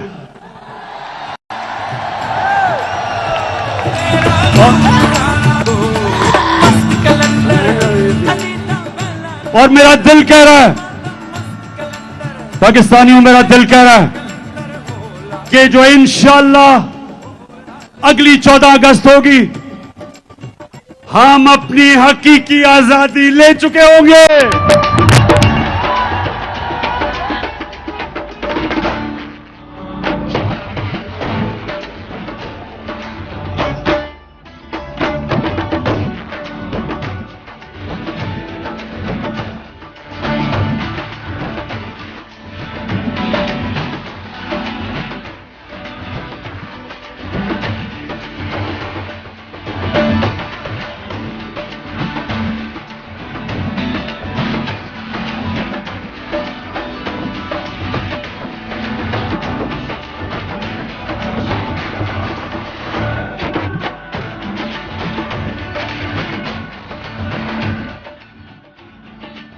अच्छा, अभी फिर जश्न होगा, लेकिन मैं आपको जो इस कौम के खिलाफ साजिश हो रही है, वह मैं पहले वो साजिश बताऊंगा और उसके बाद बताऊंगा कि हमने कैसे इस साजिश को खत्म पाश करना है। साजिश क्या हो रही है, थोड़ा खामोशी से सुन लें ताकि आपको समझ आ जाए कि जो बैरूनी मुल्क की साजिश, जिनके साथ इस मुल्क के मीर जाफर और मीर सादक मिले हुए हैं, जिन्होंने हमारी हुकूमत गिराई, और अब वो क्या साजिश कर रहे हैं, थोड़ी खामोशी से सुने। पहले उन्होंने हमारी हुकूमत गिराई, इनका ख्याल था कि लोग मिठाइयां बांटेंगे, कौम सड़कों पे आ गई, करोड़ों लोग पाकिस्तान की सड़कों पे निकले। सारों ने निकल के कहा कि ये जो तुमने साजिश की है और हमारे मुल्क के ऊपर इस मुल्क के बड़े बड़े डाकुओं को मुसल्लत किया है, कौम सड़कों पे निकलाई। इन्होंने फिर आपके सामने लोगों के ऊपर खौफ तारी करने की कोशिश की। 25 मई को इन्होंने औरतों को, आपने देखा, घरों में घुस घुस के डराया, 3 लोग शहीद हुए। इन्होंने समझा कि अब लोग डर के सहम गए, लेकिन जब पंजाब के बाय इलेक्शन आए, कौम सड़कों पर निकलाई। धांधली के बावजूद हमने इनको शिकस्त दी, फेंटा लगाया। जिस तरह वाहिद कप्तान था मैं, जो हिंदुस्तान में गया और हिंदुस्तान के एम्पायरों के बावजूद हिंदुस्तान को फेंटा लगा के आया।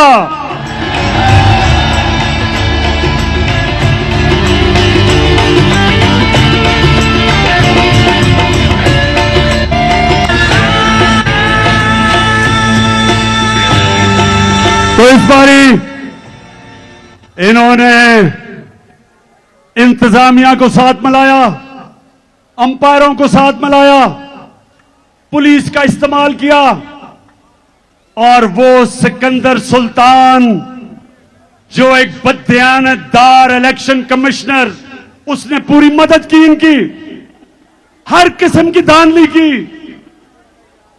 और सिकंदर सुल्तान, वो तो एक बुज़दिल आदमी है, उसको तो पीछे से एक बूट पड़ा, इसलिए उसने एक जूता पड़ा तो उसने पूरी मदद की। इस सारे के बावजूद अवाम, कभी बाय इलेक्शन में ऐसे अवाम नहीं निकली। लाहौर के लोगों में खास तौर पे तो आपको सलाम करता हूं कि आपने पूरी तरह शिकस्त दी इनको।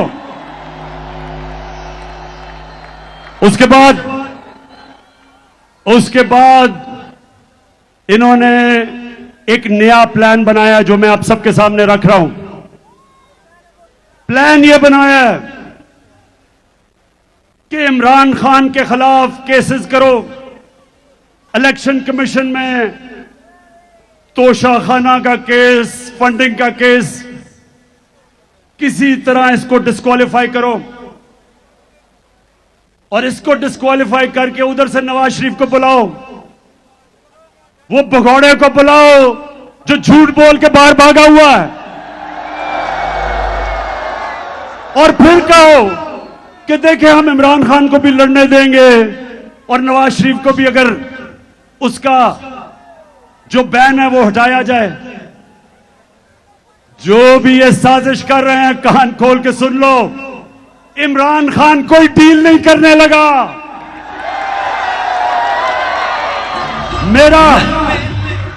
मेरा मुकाबला इस डाकू से ना करो, ये 30 साल से पैसे चोरी कर रहा है। मैं सिर्फ आपको एक वीडियो जरा एंजॉय करेंगे। वीडियो ये जरा गौर से सुने। ये आज से 12 साल पे, आज से 10 साल पहले, ये देखें जरा वीडियो।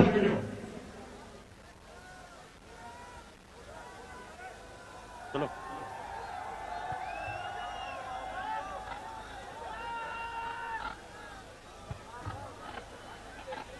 हाँ, मरियम की तला दो।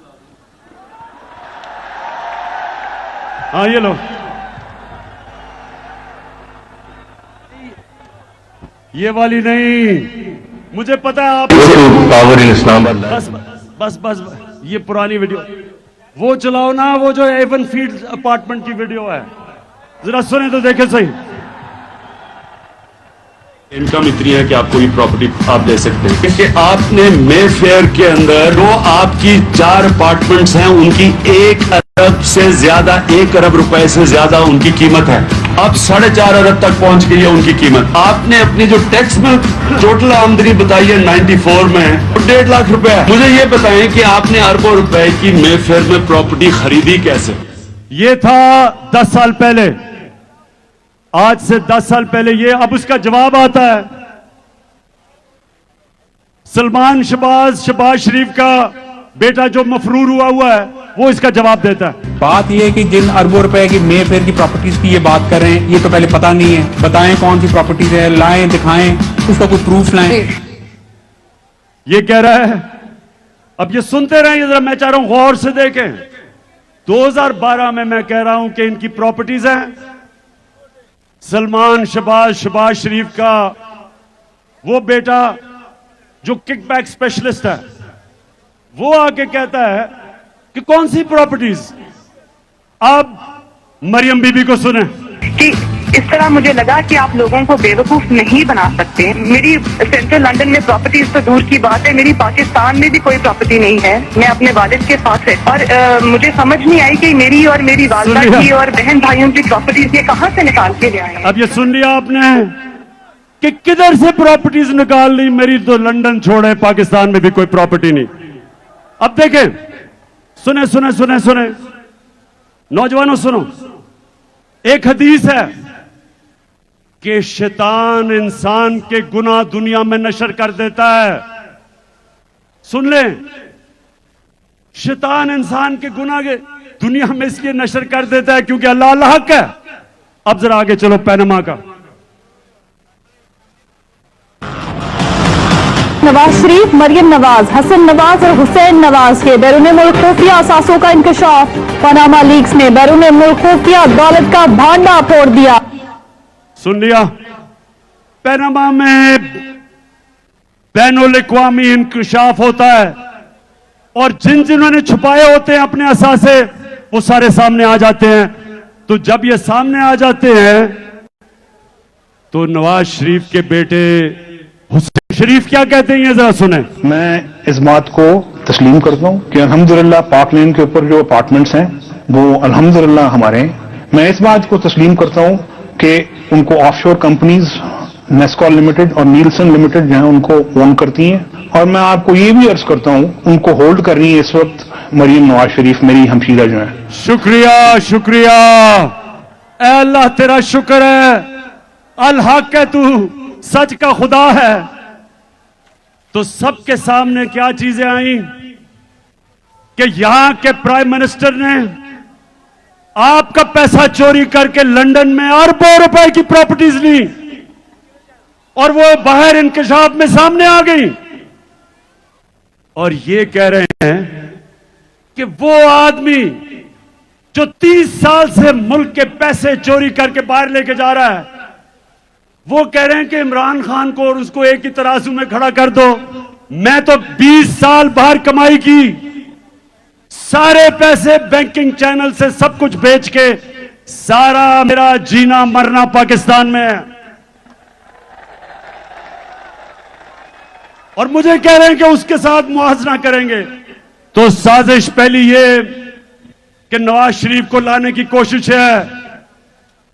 सितंबर की आखिर में नवाज शरीफ फिक्र ना करो, तुम्हारा मैं बहुत अच्छी तरह इस्तकबाल करूंगा।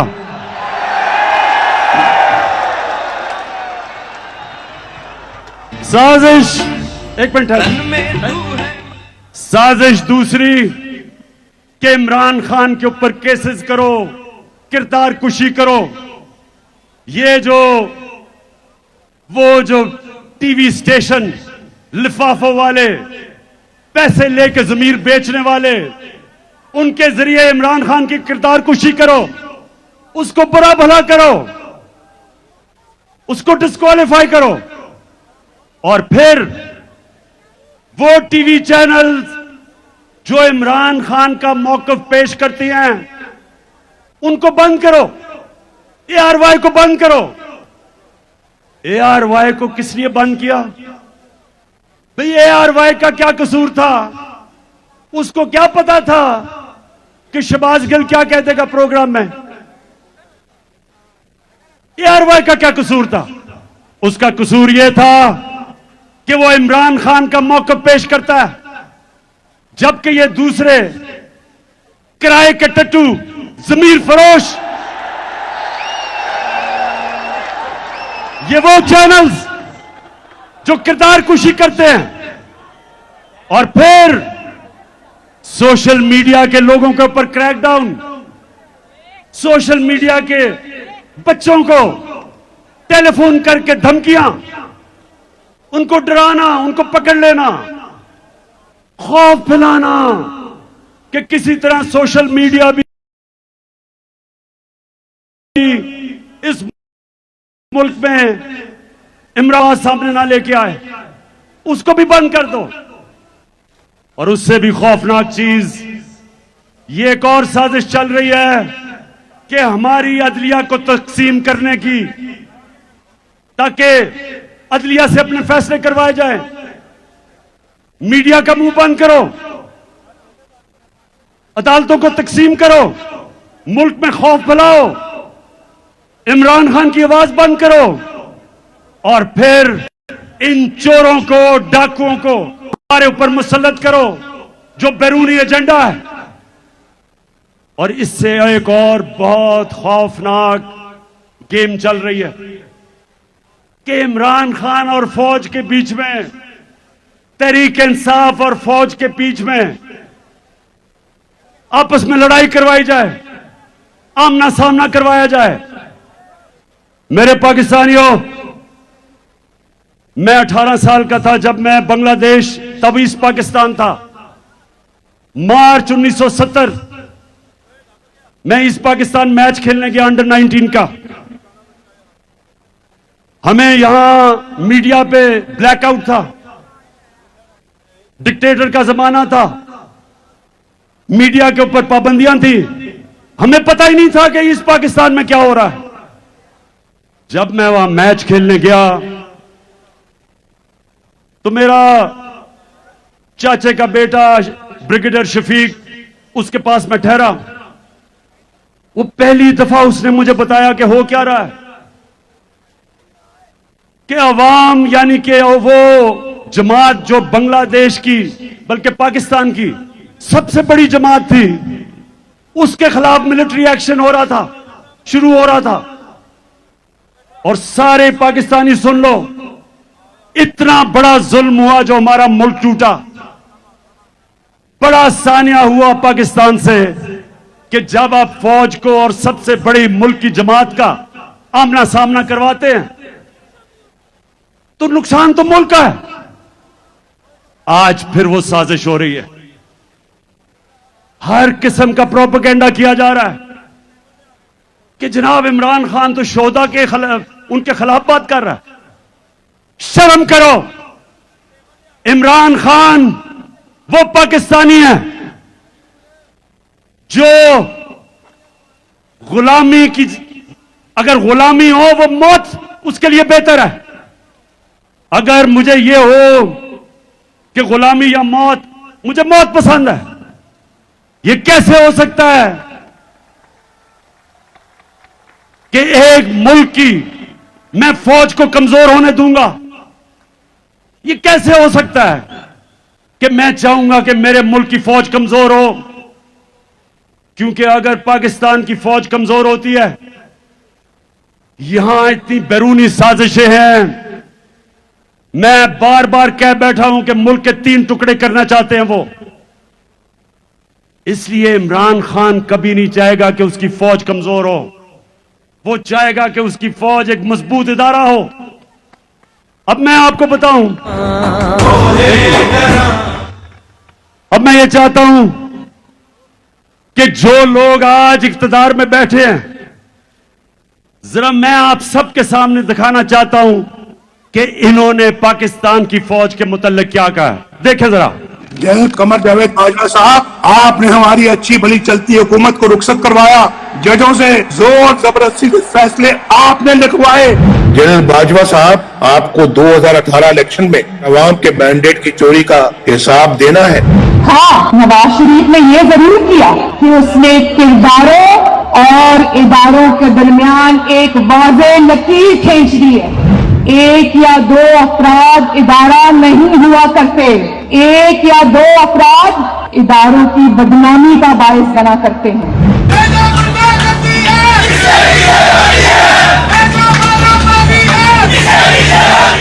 तुम हमें सियासत बतलाते हो, अपने हुदूद में रहो। इसराइल की नौकरी न किया करो। इसराइल के वजीफों पर पढ़ने वाले लोग अपने हुदूद में रहो। बड़े बड़े रैंकों वालों से भी अपने आप को मुहतरम समझता हूं, तो सीधे हो जाओ।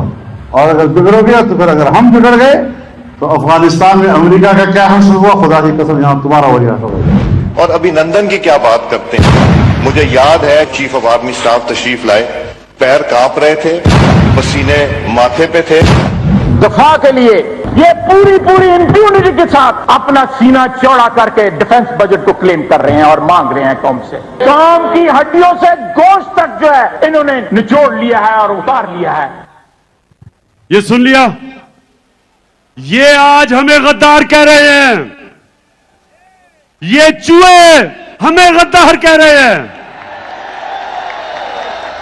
अब मैं सिर्फ एक आपको बताना चाहता हूं कि मैंने अपनी फौज के मुतालिक क्या कहा। ये देखें, जो फौज का इदारा है कभी इसके खिलाफ बात ना करें, क्योंकि फौज एक ऐसी चीज है जो अगर हमारी फौज ना होती तो ये मुल्क में नहीं रहना था।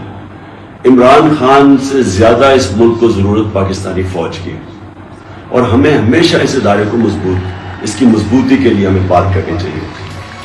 और आज कैंपेन चलाई जा रही है कि पाकिस्तान की फौज, कि पाकिस्तानी,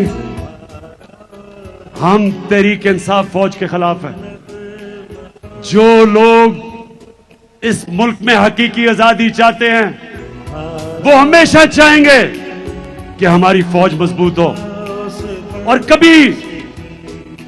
और कभी मैं जब तनकीद करता हूं तो मेरी तनकीद तामीरी होती है।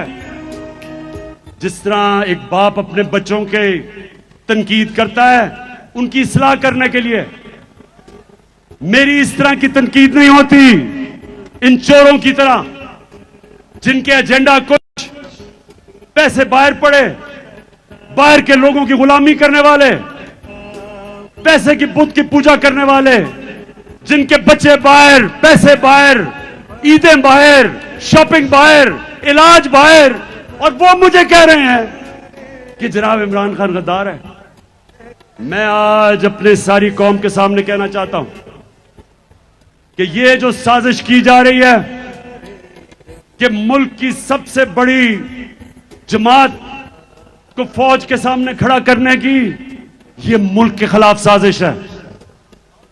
ये एक बैरूनी साजिश का हिस्सा है इस मुल्क को कमजोर करने का। ये जो चोरों को ऊपर बिठाया था बैरूनी साजिश के तहत, ये मुल्क को कमजोर करने के लिए चोरों को ऊपर इसलिए लेके आए थे कि इनसे जो भी कहें करवा सकते हैं। तो मेरे पाकिस्तानियों, मैं आज खास तौर पे इस प्रोपेगेंडा जो चल रहा है, सोशल मीडिया के लोगों को पकड़ पकड़ के लेके जा रहे हैं। एक बच्चे के बाप को पकड़ा हुआ है, उसे कह रहे हैं कि स्टेटमेंट दो कि इमरान खान ने हमें कहा था फौज के खिलाफ बयान देना। ये हो रहा है आज। तो मैं आज आपके सामने ऐलान करना चाहता हूं कि मेरा आज अगला लाएअमल क्या है। सबसे पहले मैंने फैसला किया अब कि अपनी आवाम में निकलने का। मैं अपने लोगों के पास जाऊंगा,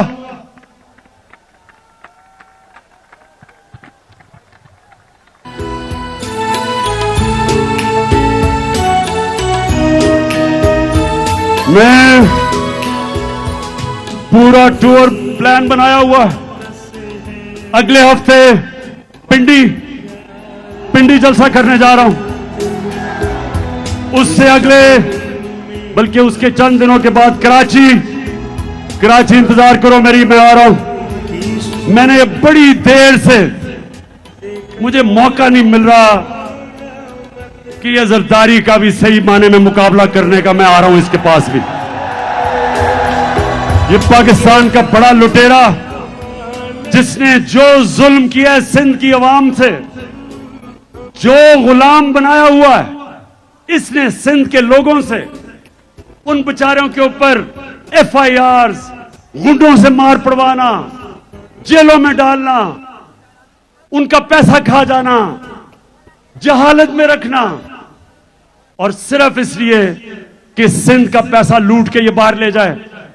तो इंशाअल्लाह सिंध में आपके पास भी आ रहा हूं, सखर का भी मेरा प्लान है, हैदराबाद आ रहा हूं, इस्लामाबाद जा रहा हूं, पेशावर तैयार हो जाओ, उधर भी आ रहा हूं, मर्दान आ रहा हूं, अटक का मेरा प्लान है, उस एबटाबाद, उसके बाद मुल्तान, फिर बावलपुर,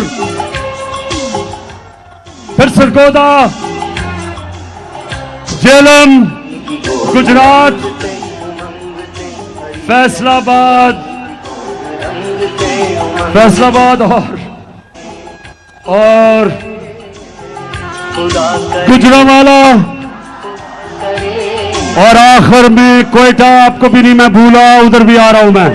सदा हरी भरी रहे ज़मीन की गोद रंग उमंग से भरी। मैं आवाम में निकल रहा हूं, मैं सारी अपनी आवाम को तैयार कर रहा हूं। हमारी हकीकी आजादी की जंग अपने आखिरी और फैसला कुन मरहले पे है। मेरी कौम तैयार हो जाओ। मैंने अपनी सारी पार्टी, उसकी सारी तंजीमें, सबको मैंने पैगाम पहुंचा दिया कि आप तैयारी करें। एक मैं टाइगर फोर्स बना रहा हूं नौजवानों का, और उसमें हमारी बेटियां होंगी, नौजवान होंगे। जिस तरह तहरीक पाकिस्तान में मेरी वालदा और उनकी जनरेशन ने तहरीक पाकिस्तान में जिस तरह वो घर घर निकली, मैं आज अपनी सारी कौम को कह रहा हूं कि हमारी बेटियां, हमारे नौजवान तैयार हो जाओ। आपने घर घर जाना है, मेरी हकीकी आजादी का पैगाम घर घर लोगों के पास लेके जाना है। आपने लोगों को बताना है कि किसी चीज से आपने नहीं खौफजदा होना। ये आपको डराने की कोशिश करेंगे, जिस तरह इन्होंने 25 मई को की। ये हर किस्म का खौफ आप में पैदा करेंगे।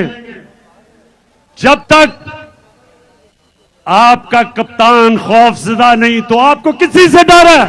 खुदा करे, खुदा करे, खुदा करे, खुदा करे सदा हरी भरी रहे ज़मीन की गोद रंग से उमंग से भरी रहे ज़मीन की गोद रंग से। तो फिर से आखिर में, अच्छा मैं पाकिस्तानी सुनो आखिरी मेरी बात।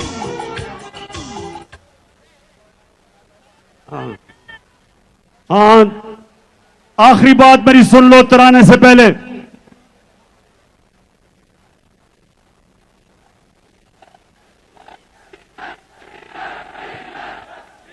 बता हुआ नजर में गुलाब था छुपा हुआ।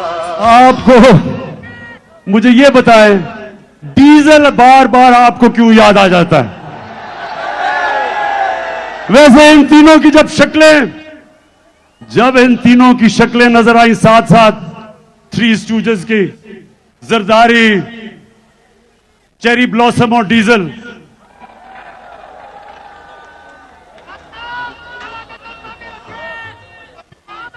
सुन ले एक चीज मैं चाहता हूं आपसे। एक मिनट। कायदे आजम से जब किसी ने पूछा, कायदे आजम के बड़े बुरे दिन थे 1937 में, एक सीट जीते वो, बड़ी आराम की जिंदगी गुजारे थे लंदन में, वहां से वापस आए। इलामा इकबाल ने उन्हें कहा था कि मुसलमानों की आपके बगैर लीडरशिप नहीं आती। तो कायदे आजम जब वापस आए तो एक सीट मिली। उनका लंदन से एक दोस्त मिलने आया, कहता आप इतनी आशी की आराम की जिंदगी गुजार रहे थे, तो क्या आपको अफसोस नहीं हुआ कि सब छोड़ के और इधर आए और देखें इतना बुरा रिजल्ट है? तो पाकिस्तानियों ये गौर से सुने, आजम ने जवाब दिया, ये गौर से सुने। उन्हें अपने दोस्त को कहा कि मैं सिर्फ एक चीज चाहता हूं, जब मैं अपने अल्लाह के पास जाऊंगा, मैं सिर्फ अपने अल्लाह से एक चीज सुनना चाहता हूं। और उन्होंने अंग्रेजी में यह कहा कि मैं अल्लाह से यह सुनना चाहता हूं कि अल्लाह मुझे कहे कि वेल डन मिस्टर जुना, यू ट्राइड योर बेस्ट। जिना साहब के शाबाश जिना, तुमने अपनी कौम के लिए पूरी कोशिश की। तो मैं जब अपने अल्लाह के पास जाऊंगा, मैं उससे एक चीज सुनना चाहता हूं, मैं सिर्फ उससे एक चीज सुनना चाहता हूं कि मेरा अल्लाह मुझे यह कहे कि शाबाश इमरान, सुने कि तुमने हमारे नबी सल्लल्लाहु अलैहि वसल्लम की उम्मत को ला इलाहा इल्लल्लाह का मतलब समझा दिया।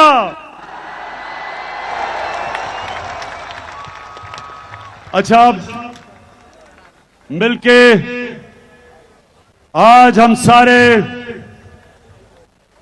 कौमी तराना 14 अगस्त को हम इस्तकबाल करते हुए गाएंगे। इधर आओ। सलमान ऊपर आ। पाक ज़मीन शाद बाद, ईश्वर हसीन शाद बाद,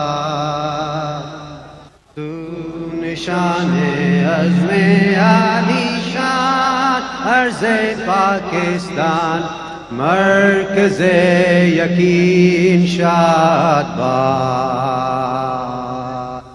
पाक सरज़मीन का निज़ाम, क़ुव्वते अख़ुव्वते अवाम, कौम मुल्क सल्तनत आइंदा ताबिंदाबाद, शाद बाद मंज़िले मुराद, परचमे सितारा हिलाल, रहबरे तरक्कियो कमाल, तर्जुमाने माज़ी शाने हाल जाने इस्तक़बाल, साये खुदाए ज़ुल जलाल। पाकिस्तान! अब मैं नूरुल कादरी साहब को अभी नहीं एक मिनट रोको। मैं चाहता था कि नूरुल हक कादरी साहब हमारे शोधा के लिए दुआ करें। कायद मिल्लत इस्लामिया इमरान खान का हुक्म है कि इस आधी रात को पाकिस्तान की आज़ादी से लेकर आज के हकीकी आज़ादी तक जितने शुहदा है हम सब अपनी बंदगी और आजिज़ी के हाथ मौला कुद्दूस के हाथ उठाएं और दुआ करें कि मेरे रब्बुल जलाल हमारे इस प्यारे महबूब वतन पाकिस्तान की हिफाजत फरमा। वो सारे लोग जो इस वतन की हिफाजत की ड्यूटी पे हैं उनकी भी हिफाजत फरमा। क़याम पाकिस्तान से लेकर हकीकी आज़ादी तक इस आहद तक जितने लोगों ने अपने जानों की कुर्बानियां पेश किए, अपने पाकीज़ा रूह पेश किए, अपने मुकद्दस खून पेश किए, या इलाहुल आलमीन उनके दरजात बुलंद फरमा, उनके दरजात बुलंद फरमा, उनके दरजात बुलंद फरमा और उनका हशर बदर, उहद और करबला के शुहदा के साथ फरमा। या इलाहुल आलमीन वो लोग जो हमारी सरहदों पर रात की टिटरती सर्दियों में पहरा दे रहे हैं, या अल्लाह ताला उनकी नुसरत फरमा, उनकी मदद फरमा और बतौर खास पाकिस्तान को अल्लाह तबारक व तआला उस मंजिल की तरफ 75 साल बाद हकीकी मंजिल की तरफ हमें रसाई फरमा। हमारे कायद इमरान खान के लिए दुआ फरमाए कि या इलाहुल आलमीन इस बंदे की हिफाजत फरमा, इनको इस्तिकामत अता फरमा और हर किस्म बैरूनी और अंदरूनी दुश्मनों और साजिशों से अपनी हिफाजत में फरमा। रब्बना ला तुआखिज़ना इन नसीना व अख्ताना रब्बना वला तहमिल अलैना इसरन कमा हमलतहु अलल लज़ीना मिन क़ब्लिना रब्बना वला तुहम्मिलना मा ला ताक़त लना बिह वाफ़ु अन्ना वग़फ़िर लना वरहमना अंत मौलाना फंसुरना अलल क़ौमिल काफ़िरीन व सल्लल्लाहु तआला अला खैर ख़ल्क़िही व नूरि अर्शिही व ज़ीनत फ़र्शिही सय्यिदिना मुहम्मद व आलिहि व अस्हाबिहि अजमईन। मुबारक हो पूरी कौम को। सबको जश्न आज़ादी मुबारक। एक मिनट, मैं सबसे आखिर में 1 मिनट, बड़े आराम से आपने बाहर निकलना है, लोग बहुत ज्यादा हैं, बड़े देखभाल करके निकला, आहिस्ता आहिस्ता निकलना, कोई जल्दी नहीं है। हम अभी, मैं आपके साथ ही हूं, अल्लाह जरा लगा दो। जितने लोग बाहर हैं और वो अंदर नहीं आ सके उनसे मैं माजरत करता हूं।